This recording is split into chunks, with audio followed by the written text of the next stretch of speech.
Right then, this is a quick walk around video, and this is for a Honda Civic 1.4 SE. It's a later version, 2012 model and onwards. This car's just on 52,000 miles and is in absolutely lovely condition. I'm going to go around the car for you. It's a lovely sunny day, so I'm not going to complain, but unfortunately it plays merry hell with trying to do these videos. So I'll try and keep my shadow out of the way as much as I possibly can. But the front of the car is really clean. There's hardly a stone chip of any great notes on there. There's obviously one or two, but there's nothing that detracts from the car in any way. I come down the off side of the car first, but it's pretty much like a mirror in the panels there. Offside front alloy, absolutely as clean as a whistle. And the panel looks absolutely beautiful on the car. Offside rear alloy again, lovely condition. And then to come around the back of the car, it's all very clean and tidy.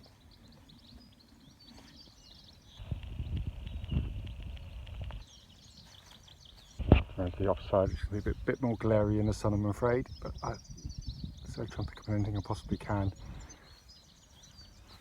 The inside rear alloy, again, completely unmarked. And the remaining panel looks absolutely beautiful.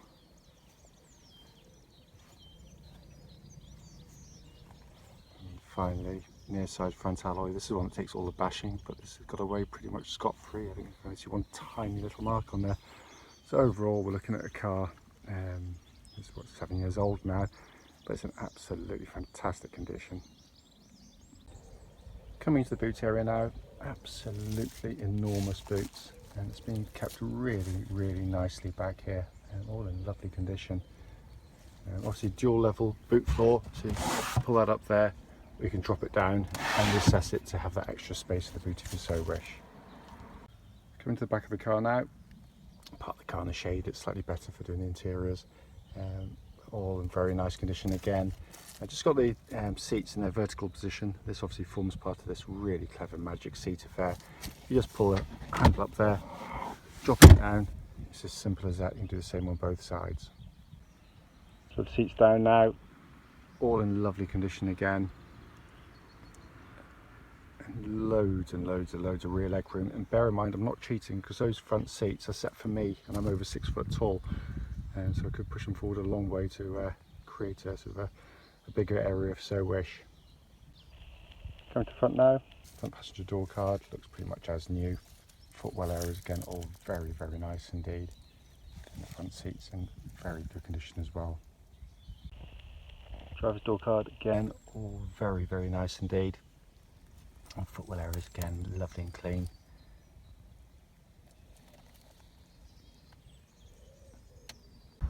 So sat inside the car now, engine's running through the section so you can see the dashboard actually illuminated. And the dashboard itself looks pretty much as new. Lovely, very high quality dashboards as well.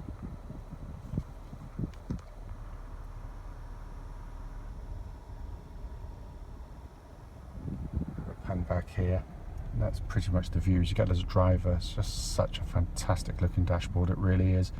As you can see there's absolutely no warning lights. Engine is running, as you can tell by the rev counter.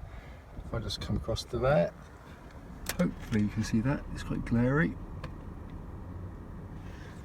But 52,634 miles recorded, and it says in absolutely fantastic condition in here. Just to quickly show you, owner's manual pack and lock and wheel on the Kia are here and present with the car. So finally, just to come under this beautifully presented engine bay, as is always the case with Honda. Really lovely to do just basic maintenance on, so just all the top-up points are readily accessible and available too. Great engines. What will follow this video will be a road test of this very car. Right then, this is a quick road test video. And this is for a Honda Civic 1.4 SE.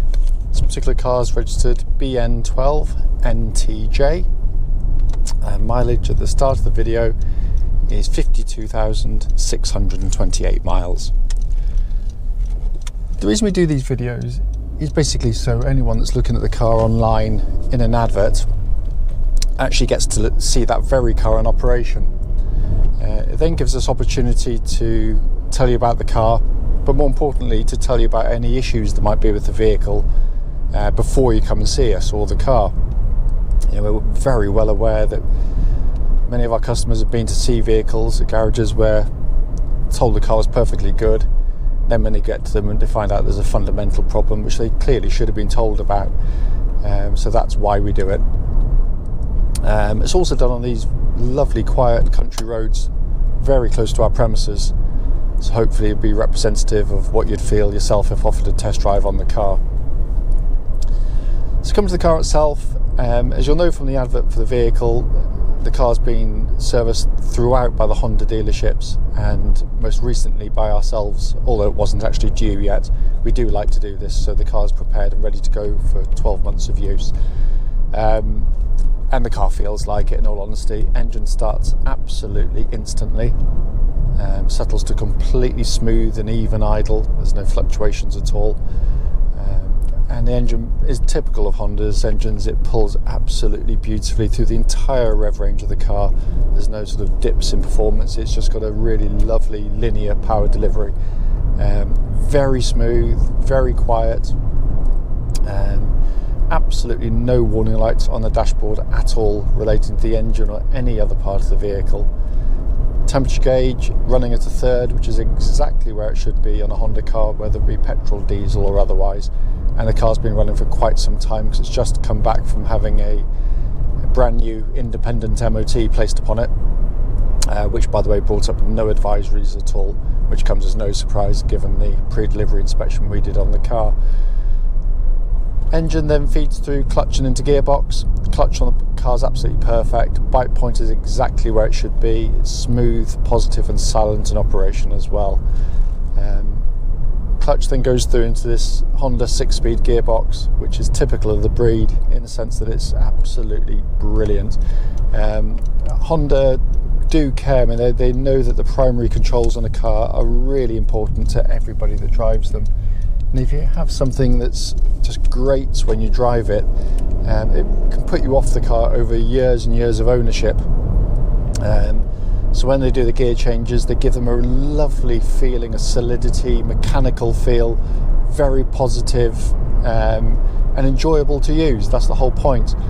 Because the gear lever here is mounted to or joined to the gearbox underneath by cables, not by mechanical rods anymore. But unfortunately on some cars that means they can be completely devoid of feel or sloppy in operation. But this gearbox is just joyful to use. The synchromesh feels good. It just feels really well engineered, and I can feel absolutely no wear in it at all. Steering of the car tracks absolutely bullet straight. There's no vibrations at all coming back through the steering wheel at this speed or any speed up to the legal limit.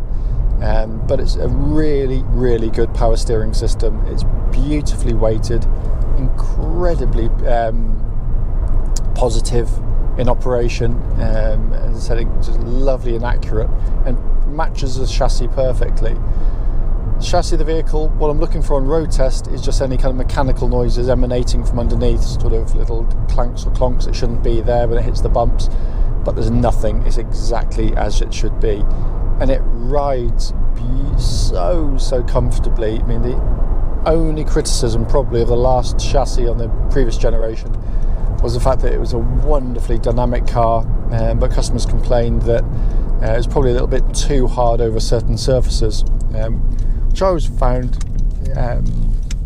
I never found them uncomfortable personally, but I suppose if you're doing pure town driving, your pothole surfaces could catch them out, the sharper ridges. Whereas this generation answers any questions because it rides sensationally well, but it's still maintained a lovely, fluid, agile chassis through the corners. It's still got that fun factor which they've always had. It's a very, very, very accomplished chassis, this. Far better than most in its class, it really is. Brake pedal on the car's absolutely brilliant. I'm not going to push too hard because we've just fitted brand new brake pads on the front. They were getting low. They might have come up as an advisory on an MOT, but we thought we'd get them done before the MOT was completed. But the brake pedal's perfect. There's no pulsing or vibrations coming back through the brake pedal, and it pulls the nose of the front of the car down straight. It doesn't pull left, right, or otherwise. Looking around inside the car, and bearing in mind it's not been cleaned yet, it's in just fantastic condition in here. It really is. As I say on many of my videos with Honda cars, you know what the videos just cannot get across is just how wonderfully built these cars are. Because it really frustrates me when you read road tests on cars when they're brand new, and they all feel well built then, generally speaking. If it doesn't, there's a serious problem. Build quality to me isn't what it feels like when it's new. It's now. It's 50,000 miles down the road, 7 or 8 years of ownership, because that's when cars start to feel their age. They feel loose, they sort of rattle and buzz and look a bit tired, and this is where this generation Honda is just sensationally well made. You know, the soft touch plastics on the top, which were basically nicked from the old Honda Accord, are really nice to the touch and have a really nice quality feel. There's not a hint of a rattle from the interior of the car. It feels just so solid in every respect. All the switch gears of the highest quality, and it all works beautifully. Air conditioning is pumping out. I've got it on now. Absolutely ice cold air, by the way. But it's just a lovely dash. It's simple down here in the centre. Big radio. Anyone could use it. Huge buttons to use, which is brilliant for people like me. Climate control system, again, just high quality switch gear. All works beautifully, by the way, as I said. And then my favourite part, this 2-tier dashboard, where all the information you want, the trip meters and information display up there high, but more importantly, your speedo is right in your line of sight. So I'm looking at cars in front or what's going on the road, but at my peripheral vision, I can see the speed I'm doing as clear as day. I think it's genius. I think absolutely brilliant. Down below that, more conventional pod of 3 dials, obviously temperature gauge, fuel gauge, and a big rev counter slap bang in the middle. But it just feels what it is, a very high quality car in this particular sector. And of course, being Honda, they're pretty much bulletproof reliable as well. As I said at the start of the video, the point of the video is just to pick up on any issues, no matter how trivial they might be. There's nothing on this car at all, and I should know, both myself and Tony, my business partner, we worked at the local Honda dealership for years, so we know these cars like the back of our hands. We know if there's an issue, it isn't driving right, so I've got no excuses, and this car drives fantastically well, irrespective of my age or mileage, so I'm not giving it any allowance or any excuses for that at all. Having said that, if you've got any questions about the car, don't hesitate, please do give us a call.